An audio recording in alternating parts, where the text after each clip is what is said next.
ভাবুন তো একবার আপনার ছোটবেলার চেনা গ্রাম, সেখানে ফিরে গিয়ে যদি দেখেন কেউ নেই, পুরো গ্রামটা যেন মরে গেছে, কেমন লাগবে বলুন তো? আজকে আমরা ঠিক এমনই একটা ভুতুরে গ্রামের গল্প বলবো। একটা গ্রাম যার পরতে পরতে লুকিয়ে আছে লোভ, ধোঁকা আর এক সাংঘাতিক রহস্য। আর এই কথাটা গল্পের নায়ক নিজেই বলেছেন, জাস্ট একটা লাইন, কিন্তু এটাই বুঝিয়ে দেওয়ার জন্য যথেষ্ট যে এই জার্নিটা কতটা ভয়ঙ্কর হতে যাচ্ছিল। নিজের চেনা পরিচিত জায়গায় যখন মৃত্যুর চেয়েও বেশি ভয়ঙ্কর মনে হয়, ভাবা যায়। তো গল্পের শুরুটা হচ্ছে আমাদের হিরোকে নিয়ে। অনেক অনেক বছর পর সে তার গ্রামের বাড়ি পলাশপুরে ফিরেছে। উদ্দেশ্যটা সিম্পল, পৈতৃক বাড়িটা বিক্রি করে দেওয়া। কিন্তু সে যখন গভীর রাতে গ্রামে পা রাখল, সে ভাবতেও পারেনি যে তার নিজের গ্রাম তার জন্য কীরকম একটা ওয়েলকাম সাজিয়ে রেখেছে। মানে সে যা ভেবে এসেছিল আর যা দেখল, আকাশ পাতাল তফাত। তার মনে ছিল সেই হইহট্টগোলে ভরা চেনা গ্রাম, কিন্তু তার বদলে সে দেখল কি, একটা খাঁখা করা একেবারে চুপচাপ জায়গা। কোনো ঝিঝি পোকার ডাক নেই, এমনকি হাওয়ার শব্দও নেই। মনে হচ্ছিল যেন গোটা প্রকৃতিটাই ভয়ে নিঃশ্বাস বন্ধ করে আছে। আর তার উপর নদী পার করার সময় এক মাঝি তাকে এমন একটা কথা বলল, যা শুনেই গা ছমছম করে ওঠে। ওই মাঝি তাকে সাবধান করে দিল, বলল, গ্রামে এখন ভূতের উপদ্রব, রাতের বেলা ওদিকে কেউ যায় না। মাঝির কথা অনুযায়ী ভয়ের চোটে গ্রামের বেশিরভাগ লোক নাকি জলের দরে নিজেদের জমি জায়গা বিক্রি করে পালিয়েছে। এই কথাটা শোনার পর তো রহস্যটা আরও ঘনীভূত হয়ে উঠল। এখন প্রশ্ন হল, মাঝির কথাটা কি শুধুই একটা কুসংস্কার, গ্রামের লোকেদের পুরনো বিশ্বাস, নাকি এর পেছনে আরও গভীর, আরও ভয়ঙ্কর কিছু লুকিয়ে আছে? চলুন এবার সেই দিকেই যাওয়া যাক। এমন একটা অভিজ্ঞতা যা ওই কুসংস্কারকে এক হাড়িম করা বাস্তবে বদলে দিয়েছিল। তো যেই না সে গ্রামের রাস্তায় পা রেখেছে, অমনি একটা অদ্ভুত, নিস্তেজনা নিস্তব্ধতা তাকে চারপাশ থেকে ঘিরে ধরল।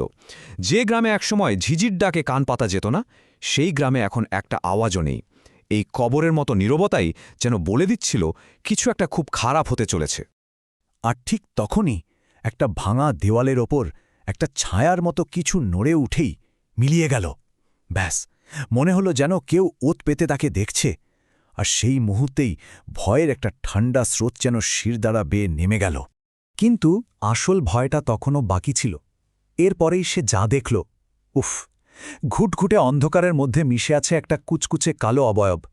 আর কিচ্ছু দেখা যাচ্ছে না, শুধু দুটো চোখ, ঠিক যেন দুটো আগুনের গোলা, দাউ দাউ করে জ্বলছে, আর স্থিরভাবে শুধু ওর দিকেই তাকিয়ে আছে।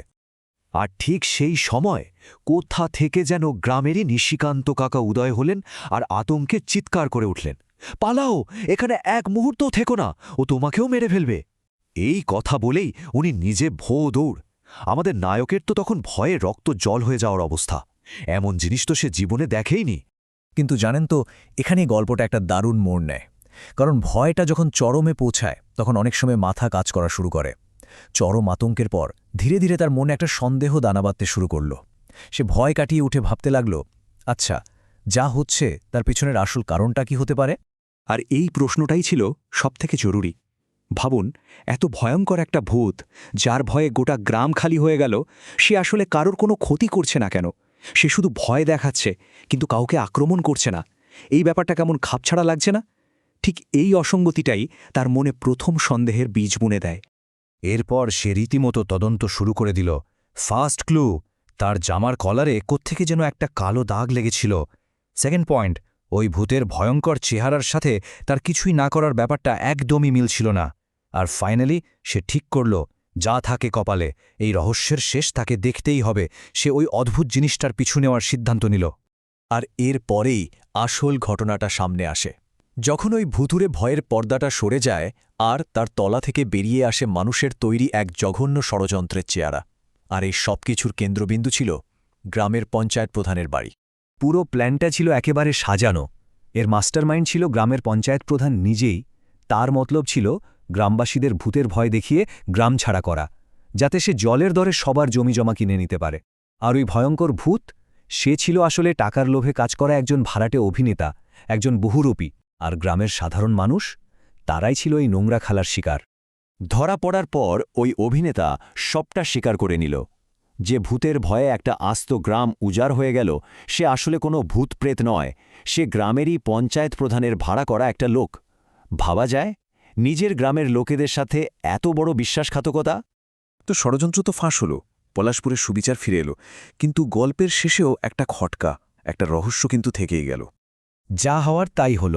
ষড়যন্ত্র ফাঁস হওয়ার পর পঞ্চায়েত প্রধানকে অ্যারেস্ট করা হলো আর গ্রামবাসীদের জমি ফিরিয়ে দেওয়ার ব্যবস্থাও করা হলো। মানে পলাশপুর গ্রামটা একরকম বেঁচে গেল। কিন্তু একটা প্রশ্ন তো রয়ে যাচ্ছে, ওই ভাড়াটে ভূতের সাথে দেখা হওয়ার আগে ভাঙা দেওয়ালে যে ছায়াটা প্রথম দেখা গিয়েছিল, ওটা কি ছিল? ওটা তো আর পঞ্চায়েতের ষড়যন্ত্রের অংশ ছিল না। আর ঠিক এখানেই গল্পে আসল টুইস্টটা আসে। যখন সব মিটে গেল তখন ওই ভাঙা দেওয়ালটা থেকেই একটা গলার স্বর ভেসে এলো, আজ আমি মুক্ত, এই গ্রামটাকে বাঁচানোর জন্য ধন্যবাদ। কণ্ঠটা ছিল পঞ্চায়েতের লোভের শিকার হওয়া এক সত্যিকারের আত্মার, যে এতদিন ধরে শুধু সুবিচারের অপেক্ষায় ছিল। গল্পের এই ধরনের শেষকে, যেখানে সব রহস্যের জট খুলে গিয়ে একটা সুন্দর সমাধান হয়, তাকে বলে দেনুম। পলাশপুরের গল্পটাও ঠিক সেভাবেই শেষ হল। একদিকে মানুষের ষড়যন্ত্রের পর্দা ফাঁস হল, আর অন্যদিকে এক সত্যিকারের অতৃপ্ত আত্মা মুক্তি পেল। সবশেষে এই প্রশ্নটাই ঘুরে ফিরে আসে, আসল দানবটা কে? কোনো কাল্পনিক ভূত, নাকি মানুষের ওই সীমাহীন লোভ আর বিশ্বাসঘাতকতা, যা একটা গোটা গ্রামকে প্রায় ধ্বংস করে ফেলেছিল? উত্তরটা হয়তো আমরা সবাই জানি।